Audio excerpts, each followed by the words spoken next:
सभी स्टूडेंट का ओजोन संस्थान में हार्दिक स्वागत है। उसी श्रृंखला में हम टॉप मोस्ट क्वेश्चंस की श्रृंखला में आगे बढ़ते हैं और पहला क्वेश्चन आपके सामने है ध्रुवण समता।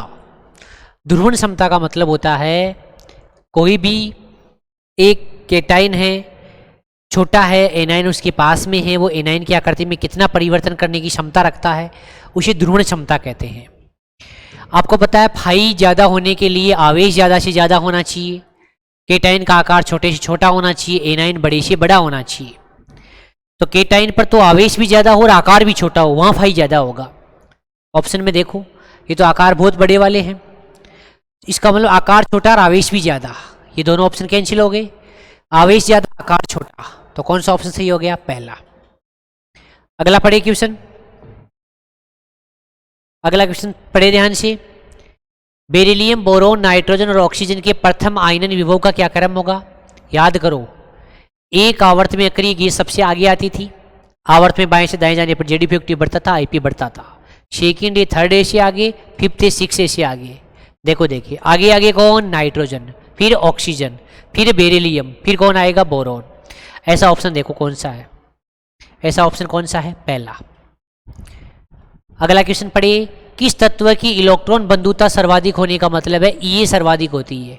सबसे ज्यादा आवर्त सारणी में इलेक्ट्रॉन बंधुता फ्लोरीन की होती है। कौन सा ऑक्साइड उभयधर्मी है? CO हुआ, H2O हुआ, CO हुआ, N2O हुआ और NO हुआ, ये सारे के सारे न्यूट्रल है। SnO2 और जिंक है, ये दोनों के दोनों उभयधर्मी है, उभयधर्मी, अम्लीय और क्षारीय दोनों। जबकि SiO2 अम्लीय है, ये उपधातु है, उपधातु का व्यवहार अधातु की तरह होता है। सबसे अधिक क्षारीय हाइड्रोक्साइड वो होगा, वर्ग में ऊपर से नीचे जाएंगे, विद्युत ऋणता घटती है, क्षारीयता बढ़ती है, तो करेक्ट आंसर होगा डी। कौन सा क्रम ऑक्साइडों की अम्लीयता का सही घटता हुआ क्रम कौन सा है? आपको पता है वो अधातु के ऑक्साइड ज्यादा अम्लीय होगा, जहां ऑक्सीकरण ज्यादा होगा, विद्युत ऋणता ज्यादा होगी। कार्बन में देख लो, यहाँ +4 है, यहाँ +3 है, यहाँ +3 है, यहाँ +2 है। अब देखो देखिए ऐसा ऑप्शन कौन सा है, लेकिन विद्युत ऋणता भी ज्यादा होनी चाहिए। देखो यहाँ देखो, ऑक्सीकरण थोड़ा कम चलेगा, लेकिन EN ज्यादा होनी चाहिए, यहाँ EN भी ज्यादा है प्लस ऑक्सीकरण भी ज्यादा है, तो कौन सा आंसर आ गया? बी। आयनिक गुण का बढ़ता हुआ क्रम, वर्ग में ऊपर से नीचे जाते हैं। केटाइन का आकार लगातार बढ़ता है, फाई लगातार घटता है। फाई घटने का मतलब है सहसंयोजक गुण घटेगा, आयनिक गुण बढ़ेगा, तो वर्ग में ऊपर से नीचे जाने पर आयनिक गुण लगातार बढ़ते हैं। कोलोइडी कणों पर आवेश आता है, पॉजिटिव या नेगेटिव, वो एक समान आयनों के अधिशोषण के कारण आता है। तो देखो कौन सा ऑप्शन है? सी। कौन सी धातुएं अत्यधिक क्रियाशील उत्प्रेरक बनाती है? डी ब्लॉक की धातुएं परिवर्तनशील ऑक्सीकरण अवस्था के कारण उत्प्रेरक की तरह व्यवहार करती है। प्रोफिलीन के बहुलीकरण में उपयोग किए जाने वाले जिगलर नट्टा उत्प्रेरक का जो फॉर्मूला है वो है टाइटेनियम टेट्राक्लोराइड और ट्राई एथिल एल्यूमिनियम, इसे बोलते हैं जिगलर नट्टा उत्प्रेरक। बिल्कुल शॉर्ट में, इतना समय आपके पास भी नहीं है, बिल्कुल अच्छा क्वेश्चन आपके सामने दिख जाए, आंसर देखो, खुद सोचो फटाफट। यदि परीक्षित प्रावस्था एक द्रव है, परीक्षेपण माध्यम एक ठोस है, परीक्षेपण माध्यम ठोस से गाढ़ापन ज्यादा है, गाढ़ापन ज्यादा होता है जेल होता है, जेल, तो कौन सा एग्जाम्पल हो गया? सी। टिंडल प्रभाव कोलोइडी विलयन में देखा जाता है, हालांकि निलंबन में भी हो सकता है, लेकिन कणों का आकार बहुत बड़ा होने के कारण उतना प्रकाश का प्रकीर्णन नहीं होता, बहुत कम देखा जाता है। फेरिक हाइड्रोक्साइड सोल एक पॉजिटिव सोल कह रखा है। हार्डी सुलझे का नियम ये कहता था कि किसी भी विपरीत सोल को मिलाओगे संयोजकता जितनी ज्यादा होगी, स्कंदन क्षमता उतनी ज्यादा होगी। पॉजिटिव सोल है तो नेगेटिव आवेश ज्यादा होना चाहिए। फॉस्फेट पे -3, इस पे -2, इस पे -1 है, ऐसा ऑप्शन है सी। जल में कोलोइडी विलयन बनाता है, NaCl लवण है, आयनिक यौगिक है, पूरा घुल जाता है, विलयन बनाता है, विलयन पूरा घुल जाता है, वो विलयन बनाता है। ग्लूकोज भी विलयन बनाता है, बेरियम नाइट्राइड भी विलयन बनाता है, लेकिन स्टार्च पूरा नहीं घुलता, ये पॉलीसेकेराइड है, ये कोलोइडी विलयन बनाता है। द्रव स्नेही कोलोइड की स्थायित्व होने का कारण है, एक तो कोलोइडी कणों पर आवेश ज्यादा स्थायी होने का कारण है आवेश। इस आवेश तो दोनों पे ही होता है, द्रव विरोधी पर भी होता है, द्रव स्नेही पर भी होता है, लेकिन द्रव स्नेही का एक कारण और है, और इस क्वेश्चन की स्टार भी लगाए। द्रव स्नेही कोलोइडी कणों का जो अवयवी कण है, उनकी माध्यम जो परीक्षेपण माध्यम है उसके साथ अन्योन्य क्रिया ज्यादा होती है, प्रभावी आकर्षण होता है, और प्रभावी आकर्षण होने के कारण ये द्रव स्नेही को द्रव विरोधी की तुलना में अतिरिक्त स्थायित्व प्रदान करता है। तो यहाँ एक तो स्थायित्व का कारण है, अतिरिक्त जो स्थायित्व का कारण है वो परिक्षेपण माध्यम के कणों के बीच एक सतह बन जाती है, आकर्षण होता है। अगला, कोलोइडी कणों का स्थिर विद्युत क्षेत्र के प्रभाव में घूमना, विद्युत की उपस्थिति में कणों का गति करना, कणों का संचलन करना, विद्युत कण संचलन, पहला ऑप्शन। कोलोइडी कणों का आकार 1 नैनोमीटर से 100 नैनोमीटर होता है। नैनोमीटर का मतलब 10⁻⁹ मीटर से 2 घात कम कर दो 10⁻⁷ मीटर होता है। सेंटीमीटर में बदलने के लिए 1 मीटर में 100 सेंटीमीटर होते हैं, 2 घात और कम कर दो 10⁻⁷ सेंटीमीटर से 10⁻⁵ सेंटीमीटर। ये लेकिन एनसीईआरटी में कहीं ये भी लिखा है 1 नैनोमीटर से 1000 नैनोमीटर, ये भी हो सकता है। तो देखो देखिए कौन सा ऑप्शन आया, 10⁻⁷ से 10⁻⁹ मीटर। पायस निमन का कोलोइडी विक्षेपण है द्रव्य का द्रव्य में। किसमें टिंडल प्रभाव प्रेक्षित नहीं होता? निलंबन में थोड़ा बहुत तो देखा जाता है। पाइस तो कोलोइड है ही, गोल्ड सोल भी कोलोइड है, लेकिन चीनी का घोल, चीनी पानी में पूरी घुल जाती है, ये वास्तविक विलयन बनाती है, इसमें टिंडल प्रभाव की घटना नहीं होगी।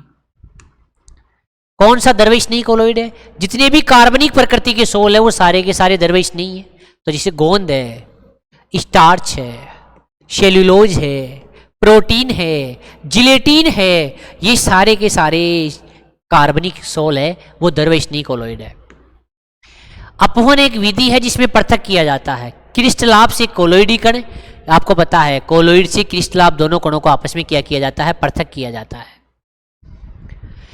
कोहरा निम्न में से कोलोइडी तंत्र का उदाहरण है। गैस में ओस की बूंदे होनी चाहिए, तो गैस में द्रव्य होना चाहिए, तो गैस में द्रव्य परिक्षिप्त का, द्रव्य में गैस नहीं, परिक्षेपण माध्यम गैस होना चाहिए, वो ज्यादा मात्रा में है, और परिक्षेपण माध्यम गैस है वो ज्यादा मात्रा में है, इसीलिए इसको ये बोला गया गैस में द्रव्य परिक्षिप्त का। ये गलत हो गया था, तो देखना इसको ऐसे लिखना, liquid in gas, liquid in gas, जबकि गैस इन लिक्विड तो क्या होता है?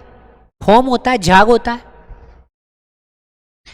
तनु HCl या FeCl3 के ताजा बने हुए अवक्षेप को आप बाहर से विद्युत अपघट्य मिलाकर उसको कोलोइड में बदलना चाहते हो, तो ये पेप्टाइडकरण कहलाता है।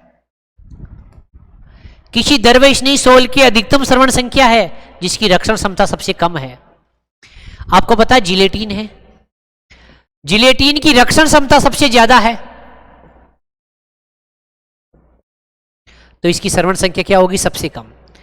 स्टार्च की श्रवण संख्या सबसे ज्यादा है, तो इसकी रक्षण क्षमता क्या होती है? कम। तो आंसर कौन सा जाएगा? डी। जिलेटिन की रक्षण क्षमता सबसे ज्यादा होती है। सबसे अच्छा रक्षी कोलोइड कौन होगा? जिसकी श्रवण संख्या सबसे कम होगी। पॉइंटों में देख लो, 0.005, 0.15, 0.008, तो सबसे कम कहां दिख रहा है? यहां दिख रहा है। तो अगर श्रवण संख्या का मान सबसे कम है, वहां रक्षण क्षमता सबसे ज्यादा है। 4 श्रवण संख्या दे रखी है, सबसे कम श्रवण संख्या यहां है, फिर यहां है, फिर वहां है, फिर यहां है, तो सबसे आगे सी, फिर ए, फिर बी, फिर डी। श्रवण संख्या जहां सबसे कम, वहां रक्षण क्षमता सबसे ज्यादा। किसी अवक्षेप को कोलोइडी में बदलना पेप्टीकरण। कभी भी घात को सार्थक अंकों में नहीं गिना जाता। सार्थक अंक कितने होंगे? 3। पावर वाले को कभी सार्थक अंक में नहीं गिना जाता। वाष्प घनत्व दे रखा हो, पूछा हो, तो वाष्प घनत्व STP पर होता है, वो अणुभार बटा 2 होता है। अगर अणुभार दे रखा है और वाष्प घनत्व ज्ञात करना है, तो 45 में 2 का भाग दे दो, तो 22.5।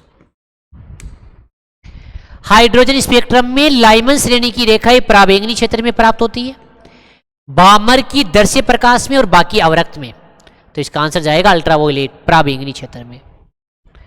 हाइड्रोजन की प्रथम बोर कक्षा की त्रिज्या ये है, तो तीसरी बोर कक्षा की त्रिज्या R समानुपाती n², R1/R2, N1² R1 का मान दे रखा है 0.53, R2 ज्ञात करना है। N1 था 1 का स्क्वायर 1, 3 का स्क्वायर 9, तो 9 गुना हो जाएगी, करो गुणा। 9 3 27, 9 5 45 और 2 47, 2 संख्या के बाद में पॉइंट, 4.77। अच्छा क्वेश्चन है, इजी है, ऐसा गलत नहीं होना चाहिए। 8000 एंगस्ट्रॉन वाले तरंग दैर्ध्य की विकिरण की ऊर्जा E1 है, तो 16000 वाले की कितनी होगी? वही ऊर्जा होती है E बराबर एच म्यू। आवर्ती नहीं दे रखी, तरंग दैर्ध्य दे रखा तो एच अपॉन लेमदा, ये दोनों कांस्टेंट होते हैं, तो इसका मतलब एनर्जी तरंग दैर्ध्य की व्युत्क्रमानुपाती है। इसका मतलब E1 upon E2, lambda 2 upon lambda 1। Lambda 2 16,000 है, आप गलती करोगे यहाँ 8,000 रख दोगे, यहाँ 16,000। अरे उल्टा है यार, व्युत्क्रमानुपाती है, फिर सीखा क्या? नीचे 8,000 तो 2/1। इसका मतलब आंसर कितना आया? पहले E1 को मान लिया E1, E2 हमें ज्ञात करना है, तो आ गया 2/1। अजर गुणा कर दो, E1 है E2 का दुगना, तो ऐसा ऑप्शन है बी। ये गलत नहीं होना चाहिए, ऐसा क्वेश्चन आए तो ये स्टार वाला क्वेश्चन है, सही होना चाहिए। हाइड्रोजन परमाणु की प्रथम और द्वितीय कक्षाओं की त्रिज्याओं का अनुपात बताओ। आपको पता है त्रिज्या का फॉर्मूला होता है 0.529 गुणा n² अपॉन जेड। जब अनुपात लिखोगे तो कांस्टेंट तो आपस में क्या हो जाएगा? कैंसिल। और हाइड्रोजन दे रखा तो जेड भी आपस में क्या हो जाएगा? कैंसिल दोनों के लिए। जब अनुपात लिखोगे तो वही ऊपर n1², नीचे n2²। 1 का स्क्वायर 1, 2 का स्क्वायर कितना होगा? 4। तो आंसर कितना आया? 1/4। तो बताओ अनुपात कितना होगा? कह रहा है हाइड्रोजन परमाणु की बोर कक्षा की प्रथम और द्वितीय कक्षाओं की त्रिज्याओं का अनुपात, वो 1/4 आएगा। इसमें ऐसा ऑप्शन नहीं है, आना चाहिए वैसे। बताओ देखिए, किसी कण का द्रव्यमान 1 ग्राम है, 100 मीटर प्रति सेकंड से गति कर रहा है, डी ब्रोगली तरंग दैर्ध्य बताओ।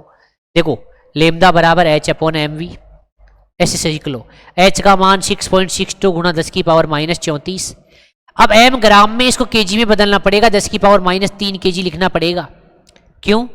क्योंकि 1 किलोग्राम बराबर है 1000 ग्राम, और ग्राम को जब केजी में बदलोगे तो ये 1000 जाएगा, नीचे नीचे जाकर ऊपर कहाँ बदल जाएगा? 10⁻³ में बदल जाएगा।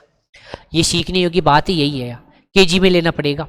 तो 10⁻³ v कितना है? 100 करोल। यहाँ कितना बच गया? -1 बच गया, ऊपर जाएगा कितना बन गया? 10। वही बात, एक घात क्या हो जाएगी? कम। ऐसा ऑप्शन कौन सा है? पहला। इस क्वेश्चन में ऐसा क्वेश्चन पिछली बार भी आया है। एक ही चीज सीखनी थी, द्रव्यमान केजी में लेना है, सीखना ये पड़ेगा। 1 किलोग्राम 1000 के बराबर होता है ग्राम, ग्राम को केजी में बदलोगे, 1000 को नीचे लाओगे, ऊपर जाएंगे, माइनस के बन जाएंगे। अच्छा क्वेश्चन है। आपको पता है एक इलेक्ट्रॉन के लिए यदि वेग में अनिश्चितता ΔV है, स्थिति में अनिश्चितता ΔX है, तो अनिश्चितता संवेग में अनिश्चितता का गुणनफल, स्थिति में अनिश्चितता के गुणनफल ग्रेटर देन या बराबर h अपॉन 4π। अब वेग के पदों में लिखना है तो p को लिखो आगे, p को लिखना पड़ेगा m ΔV डॉट ΔX बराबर h अपॉन 4π। क्या पूछ रहा है? ΔX पूछ रहा है। इन दोनों को ले जाओ नीचे, ऐसा देखो option h upon 4π m ΔV, ऐसा ऑप्शन कौन सा है? बी। बस यही होना चाहिए। ये क्यों नहीं आया? नहीं, ये पाई नीचे नहीं आना चाहिए भाई, पाई ऊपर नहीं आना चाहिए, पाई नीचे आना चाहिए। कौन सा आंसर आ गया? सी। याद रखना, आप जल्दीबाजी में बताओ क्या कर दोगे? आप जल्दीबाजी में इसको ऐसे लिख दोगे, यार एक्स तो है ही नहीं, वो वी तो है ही नहीं, ऐसे कर दोगे। नहीं, अब इसको एम वी के पदों में लिखो, m ΔV, ΔX का ΔX h अपॉन 4π। इनको ले जाओ नीचे, ΔX बराबर h अपॉन 4π पहले से था ही, m ΔV।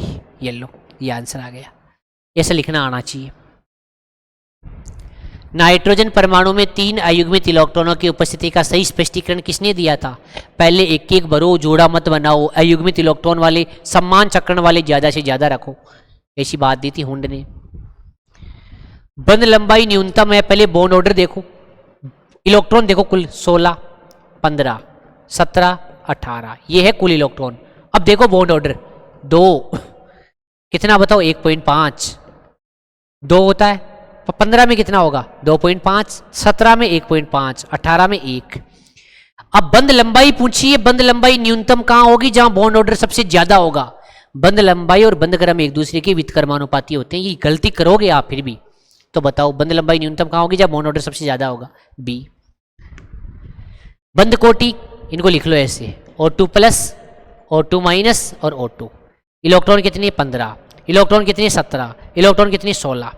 15 में 2.5, 16 में 2 और 17 में 1.5। बताओ बंद कोटि पूछिए, अगले ने बॉन्ड ऑर्डर ही पूछा है, आगे आगे कौन आएगा? O2+, फिर आएगा O2, फिर आएगा O2-।